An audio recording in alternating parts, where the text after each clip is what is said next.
आज अखबारों में एक प्रमुखता से एक खबर चली है कि अधिवक्ताओं ने राज्यपाल से की आयुक्त की शिकायत। दुमका कमिश्नर पर कई गंभीर आरोप लगाए गए हैं। इस पर क्या कहना है आपका?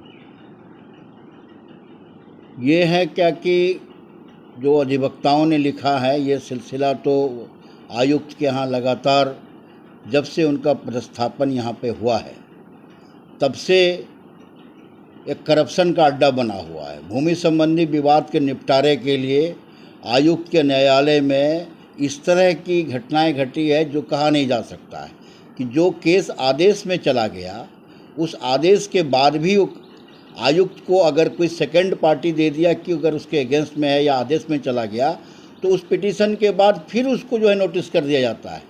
तो ये शुरू के दौर में सारे लोगों को इस तरीके से नोटिस करने का काम किया। तो जब कोई वाद आदेश में चला जाता है तो आदेश आप कर सकते हैं, लेकिन पुनः उसको रिवाइज करने का क्या है, जबकि वही कुर्सी, वही कमिश्नर की कुर्सी ने, उस न्यायालय ने इस तरह के आदेश को पारित किया।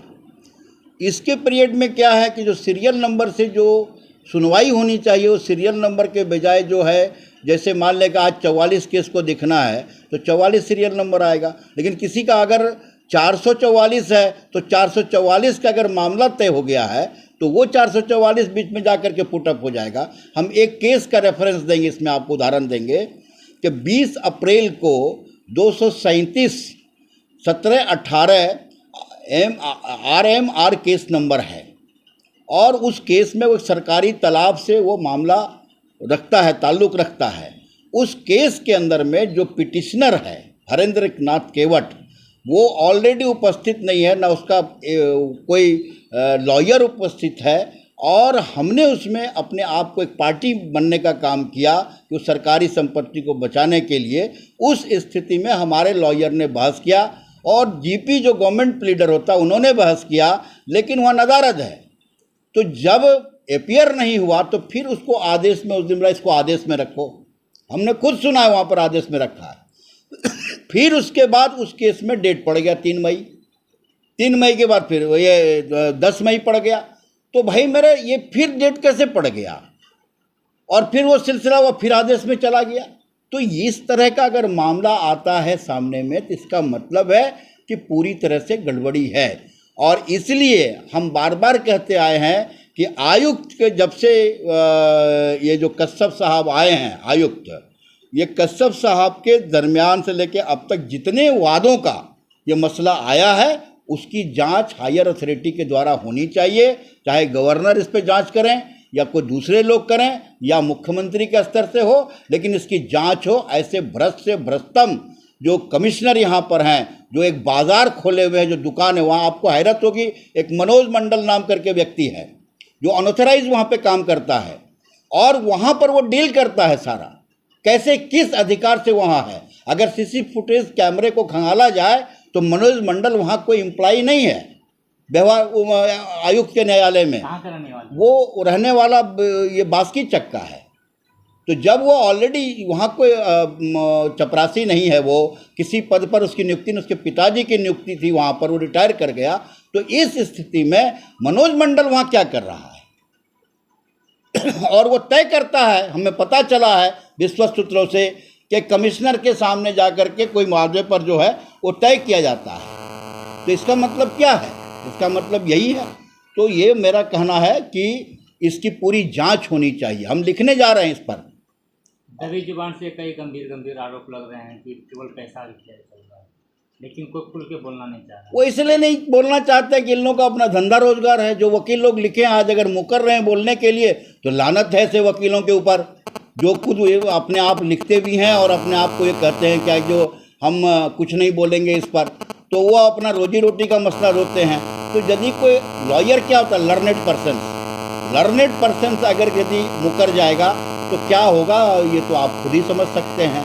ये काम तो हमारा नहीं है, ये काम तो खास करके जो प्रोफेशन से जुड़े लॉयर हैं, ये उन लोगों का काम है, बार का काम है। बार को प्रस्ताव लेना चाहिए इसके अगेंस्ट में, सरकार को भेजना चाहिए कि जिसका आखिरी वक्त में भी रिटायरमेंट है और वो व्यक्ति जो है आज खुले तौर पर एकदम वहाँ पर बाजार लगा हुआ है, इसके अगेंस्ट में लॉयर को जाना चाहिए। ये 2-4-10 लॉयर ने दस्तखत किया है, इसको भी बोलना चाहिए। अगर नहीं बोलते हैं तो इससे और शर्म की बात क्या हो सकती है कि भ्रष्टाचार के खिलाफ ये लोग लड़ेंगे कैसे? हमें लगता है कि यही लोग बढ़ावा देते हैं और यही लोग अपने आप को कहते हैं कि हम लड़ेंगे। लड़ नहीं सकते हैं ये लोग, इससे साबित यही होता है। आप लोग आरोप भी लगा रहे हैं, लेकिन इससे संबंधित कोई प्रमाण आप लोग दिखा नहीं पा रहे। सारा प्रमाण है, जांच करें ना। हम तो जांच करने के लिए कर रहे हैं, हम तो सीधे आरोप नहीं लगा रहे हैं। हम तो कह रहे हैं कि इनके पीरियड का जितना वाद है उसकी जांच कर लीजिए ना, पकड़ा जाएगा इसमें। हम आपको एक केस का उदाहरण दिए ना, हमने 237 17-18 केस के बारे में, RMR केस नंबर के बारे में दिया जो सरकारी तालाब पे चल रहा है, और वो केस आज से नहीं 17-18 से चल रहा है। उस वाद को पूरा सुने, आप ऑर्डर में ले गए, फिर उसको तारीख कैसे दे दी जब ऑर्डर में ले गए? तो ये एक उदाहरण है, ऐसा आपको सैकड़ों उदाहरण मिलेंगे आयुक्त के न्यायालय का। ऐसे में तो कई गरीबों का जमीन हथिया लिया गया होगा, क्या लगता है आपको? पूरी जमीन गरीबों का, 4 लाख 5 लाख लोग बोलते हैं, रैयत लोग बोलते हैं, लोग बोली लगाते हैं उसमें। कई लोग ऐसे आए हैं कि भाई अगर कोई बात है तो बताइए, इस तरह की उगाही होती है वहाँ पर। और नहीं तो शाम तक, हमने आज तक ऐसे किसी आयुक्त को नहीं देखा है कि 6 बजे 7 बजे तक भीड़ लगी रहती हो। वहाँ कोई पॉलिटिकल आदमी नहीं जाता है, कोई सोशल वर्कर नहीं जाता है, कोई MLA MP नहीं जाता, वहाँ रैयतों की भीड़ रहती है। मिलते बहुत आसानी से, बहुत बिहेवियर है इस मामले में। मुझे मालूम हुआ है कि बहुत बढ़िया से मिलते हैं, बातचीत करते हैं, लेकिन इस बातचीत के पीछे यही सबसे बड़ा राज है कि लोगों का आर्थिक दोहन होता है, भाया दोहन वहाँ पे होता है, और ज़मीन में गलत तरह का डिसीजन आता है। अच्छा, SPT एक्ट का कुछ उल्लंघन वगैरह भी हो रहा है क्या? निश्चित है, गौचर पे लोग बहुत जगह घर बना लिए हैं, उसका भी पिटीशन उनके पास में है। ये दुमका के अंदर में कढ़रबिल मौजा जो आप देख रहे हैं, जो बड़ी बिल्डिंग बन रही है पूरब साइड में, वो कोई माड़ावारी ने उसको बदलानामा कैसे ले लिया, वो भी मामला सुनते ही कमिश्नर में चल रहा है, आज तक उस पर कोई कार्रवाई नहीं हुई। वो गौचर है, आपने कहा दिया, लेकिन उसका कोई प्रमाण है क्या? एकदम पूरा प्रमाण है। आप जाके मैकफरसन का पर्चा उठा के देखिए तो वो नेचर क्या है ज़मीन का, गेंजर में कैसे उसका नेचर चेंज हो गया। गौचर का नेचर कभी बदला नहीं जाता है, कैसे चेंज हो गया गौचर का नेचर? और एक नहीं, आपको आप उदाहरण चाहते हैं तो बहुत सारे उदाहरण हैं। ना गौचर पर जो है घर बना लिया लोग, दूसरी ज़मीन जिसको आप ट्रांसफ़र नहीं किया। मेरे पास उदाहरण है इसका कि अभी आपको पंथ निवास पे मैंने DC के यहाँ, डिप्टी कमिश्नर के यहाँ केस दायर किया रजिस्ट्री एक्ट के तहत। गलत रजिस्ट्री हुई है, आगे आप क्या करने जा रहे हैं? हम लिखेंगे इनके अगेंस्ट में। अब तो ये रिटायर भी करने वाले हैं, उससे क्या होगा? रिटायर कर जाने के बाद क्या उस पर मुकदमा नहीं चलेगा क्या? अंतिम समय पर आप लोग प्रहार कर रहे हैं। ये कोई नहीं ज़रूरी है कि अंतिम और प्रथम नहीं होता है। आपके पास जब सामने सारी चीज़ें आने लगे तब आप लिख सकते हैं, उसके रिटायरमेंट के बाद भी इसको खंगाल सकते हैं आप।